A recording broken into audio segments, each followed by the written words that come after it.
Bueno, vamos a seguir con la tercera parte de la clase. Ya vimos cómo diseñar los filtros con respuesta infinita al impulso. Y ahora lo que nos quedaba ver era el caso de los filtros con respuesta finita al impulso. Vamos a repasar un poquito algunas propiedades de estos filtros. Recuerdan que el nombre proviene simplemente de la clasificación de los sistemas lineales,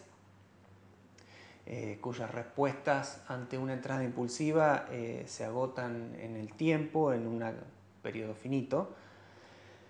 Y luego vamos a ver un concepto bastante importante asociado a este tipo de filtros, que es el concepto de fase lineal. Estos filtros permiten diseñar filtros con fase lineal, que es una propiedad que vamos a ver que es muy importante. Y por último vamos a ver algunos métodos de diseño, es bastante directo, lo vamos a revisar. En primer lugar, veamos un poco las ventajas de estos filtros. Lo primero que yo ya comentaba es que con estos filtros se puede lograr fase lineal. Esta es una propiedad o una ventaja que ofrecen los filtros, pero no quiere decir, que esta es una confusión bastante común, que los filtros FIR tienen fase lineal. No, puede haber filtros FIR con fase lineal y puede haber filtros FIR que no tienen fase lineal. Hay que tener bien claro eso. Lo que sí es cierto es que de una manera bastante simple nos permiten hacer un diseño de manera de que la tengan a la fase lineal.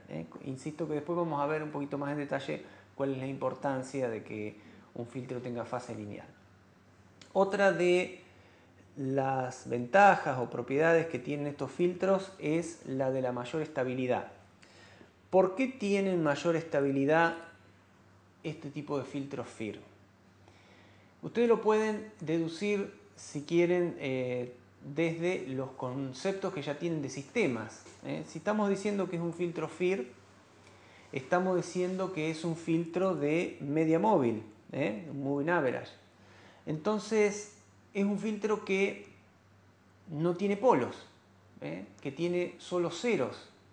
Y si no tiene polos, entonces no tengo el problema de en qué lado del plano S o del plano Z están los polos, si el sistema es estable, no es estable, directamente no tiene polos. Otra manera de verlo, no desde una perspectiva frecuencial, sino de una perspectiva simplemente temporal, es que si yo estoy haciendo simplemente un promedio ponderado de las entradas, una media móvil, como son los sistemas MA, y tengo una entrada que es acotada en amplitud, que es una entrada que no tiene ningún pico que va al infinito ni nada por el estilo, si simplemente estoy haciendo un promedio ponderado de esa entrada, no puede haber forma de que la salida se vaya al infinito, haya una inestabilidad, la salida diverja o lo que sea. O sea que, como es un simple promedio de lo que entra, de los valores actuales y anteriores de lo que va entrando, no hay forma de que se inestabilice ante una entrada acotada, va a salir una salida acotada. Esa es una gran ventaja de los filtros de respuesta finita al impulso. Otra ventaja que tienen es que se conocen muchos métodos muy eficientes para diseñarlos mediante hardware, o sea, se puede implementar con un hardware específico de una manera simple. Otra ventaja interesante es que proveen frecuencias de corte muy abrupta, y esto es un poco relativo a algunas de las cosas que dijimos antes. Pueden proveer frecuencias de corte muy abruptas, o sea, acercarse mucho a lo que sería el filtro ideal, proveer acá una cosa prácticamente recta. Pero eso lo pueden proveer porque básicamente pueden tener un orden tan alto como yo quiera y no corro el riesgo de que se inestabilicen. Como no tiene polos, puedo, aumentando el costo computacional por supuesto, hacer un filtro de un orden muy alto, no tengo problema de ubicación de polos, o sea que el filtro siempre va a ser estable, y por lo tanto al aumentar el orden, como ustedes ya vieron, cada vez puedo hacer más abrupto el corte o darle cualquier característica que a mí me interese al filtro. Cuanto más parámetros libres tengo, más ajustes le puedo hacer y lo puedo hacer como yo quiera.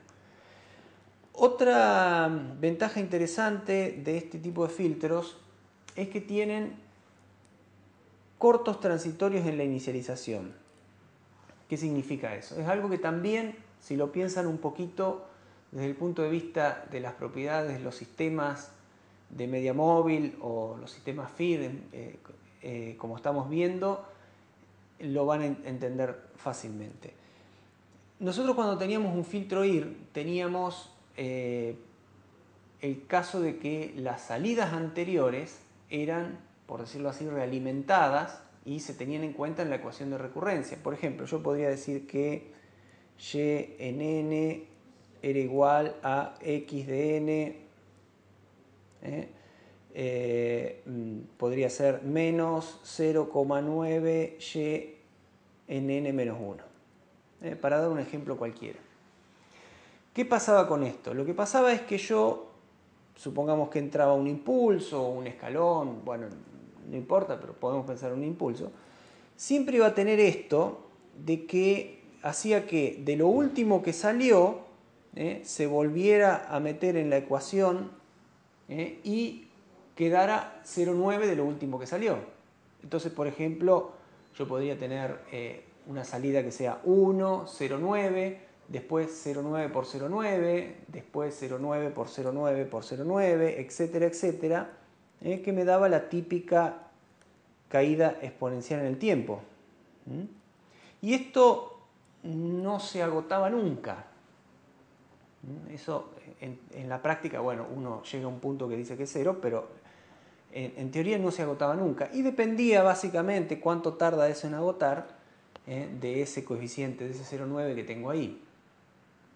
Esto genera un problema en la inicialización, porque imagínense que yo tengo que procesar una determinada señal y supongamos que esta señal tiene en el tiempo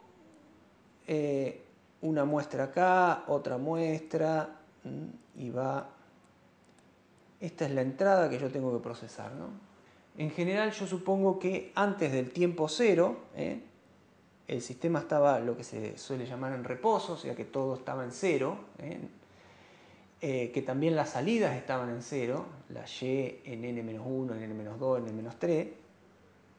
Y por lo tanto, cuando el sistema arranca, se encuentra con este impulso al comienzo. Ese impulso, por supuesto, es algo asociado a cómo yo hago arrancar el sistema. No es algo propio de la señal que estoy queriendo filtrar en este caso. Es algo propio a que yo tomé como condiciones iniciales nulas todos estos valores anteriores. Por supuesto, hay otros métodos de inicialización que tratan de hacer un arranque más suave, interpolando o extrapolando muestras ahí, ¿no? Pero bueno, en el caso más general, práctico, yo tengo un arranque y ese arranque tiene un impulso, una entrada inicial, un salto inicial, que evidentemente va a ser responder al filtro, al sistema. Esa respuesta del filtro a este salto que hay acá, ¿cuánto va a propagarse en la salida? Esa sería la pregunta clave. Si yo tengo un filtro de media móvil, supongamos que simplemente le está haciendo el promedio a las últimas dos muestras, es evidente que este salto que había acá al principio no va a pasar mucho más allá de la segunda muestra, porque ya esta información no la voy a tener más en cuenta cuando haga el promedio de la muestra en la posición 0 y en el tiempo 1. En cambio, si yo tengo un filtro de respuesta infinita al impulso, un IR, que siempre tiene, por ejemplo, el menos 0,9 por y en n-1 o más 0,5 por y en n-1, lo que sea, siempre va a estar tomando lo que salió del sistema en el instante anterior y lo va a estar volviendo a meter como si fuera parte de la entrada. O sea que el efecto de este salto inicial, que les recuerdo, era una cosa artificiosa que introdujimos nosotros cuando pusimos las condiciones iniciales nulas, no era parte verdadera de la señal, el efecto de ese salto inicial se va a ir propagando en teoría hasta el infinito.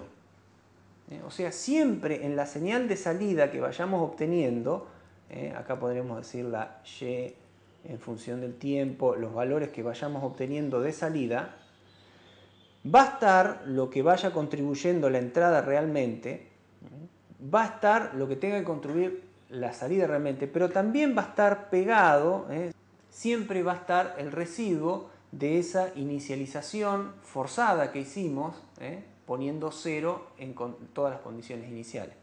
Entonces, bueno, volviendo a la ventaja que marcábamos para los filtros FIR, nosotros para el caso de filtro FIR sabemos que los transitorios de inicialización no pueden ir más allá que el orden del filtro, porque ya lo que haya pasado en la inicialización ya no influye de ninguna manera en el cálculo del valor de la salida en ese instante.